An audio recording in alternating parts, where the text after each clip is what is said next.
আসিফ মোহাম্মদ তো অলরেডি প্রস্তুতি নিয়ে নিছেন এবং ওনার হয়ে ওনার বাবা তা মুরাদনগর এলাকায় দেখলাম প্রচারও করতেছে তার ছেলে ইলেকশন করবে এবং তার ছেলে এলাকার জন্য কি কি কাজকর্ম করছে এটাও উনি বেশ সবিস্তারে বর্ণনা করতেছে। একটা ভিডিও দেখলাম তো আজকে। কাজেই ওনার জন্য হয়তো আওয়ামী লীগ না থাকলে ইলেকশনের সুবিধা হবে উনি বলতেছেন, ওনাদের ক্ষমতা আছে বলতে পারতেছেন। কিন্তু আমি পার্সোনালি মনে করি এটা একটা কঠিন কাজ হবে। এটা হলো আমার বিবেচনা। নানা ভাবি দেখেন, বাংলাদেশ তো একা একা চলবে না, একা একা চলবে না। বাংলাদেশটা সারা দুনিয়ার লোকজনকে নিয়ে চলতে হবে। আপনি খুব ভালো, হ্যাঁ উনি বলে যে না আমাদের সঙ্গে পাকিস্তানের সম্পর্ক খুব ভালো, আমরা পাকিস্তানের পদাঙ্ক অনুসরণ করব, পাকিস্তান ইমরান খানের দলকে নিষিদ্ধ করে দিছে, আমরা ওই ফর্মুলায় যাব, যেতে পারেন। পাকিস্তানের পরিণতিকে যদি ওনাদের খুব কাঙ্ক্ষিত পরিণতি মনে হয় যাবেন, অসুবিধা দেখে আছে, তার ফলও ওনারা ভোগ করবেন। তবে কিন্তু এটা বলি পাকিস্তানের পাবলিক আর বাংলাদেশের পাবলিক ভাই এক না। বাংলাদেশ মানে অন্যরকম এটা দেশ একটা। এই দেশের মানুষ সম্পর্কে যারা নাকি দীর্ঘদিন রাজনীতি করে তারাও ভালো মতো বুঝতে পারে না, আর ওনারাও তো রাজনীতি শুরুই করে নাই। যা খুব ইজি মনে করছে, কারণ একটা পথ তো ইজিলি পেয়ে গেছে, এখন বাকিগুলো খুব ইজিলি পাবে বলে মনে করে।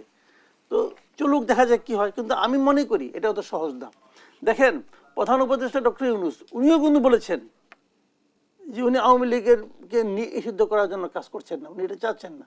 উনি বলেছেন বিএনপি দীর্ঘদিন ধরে বলছে, তাই না?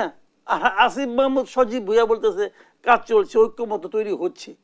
ঐক্যমত কার সঙ্গে হলে আমি জানি না, এখানে আমাদের একজন পলিটিশিয়ান আছেন, উনিও বলতে পারবেন ওনার সঙ্গে ঐক্যমত হয়েছে কিনা আমি জানি না, কিন্তু আমার জানা মতো কোনো ঐক্যমত হচ্ছে না। আর যদি পলিটিক্যাল পার্টিগুলো ঐক্যমত না হয় কেমনি করে করবেন?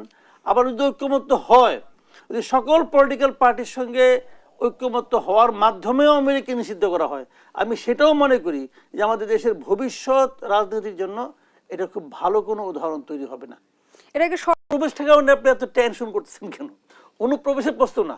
আওয়ামী লীগের শুনেন, আওয়ামী লীগ আওয়ামী লীগ যেবার তারা সবচেয়ে খারাপ করেছিল তখন যা জনসংখ্যা ছিল 2001 সালে, এখন জনসংখ্যা আরও বেড়েছে।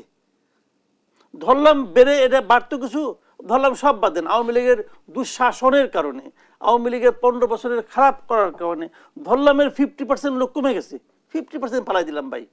তারপরেও 1 কোটি রূপে লোক থাকে। তো 1 কোটি লোক আওয়ামী লীগকে পছন্দ করে, ভালোবাসে।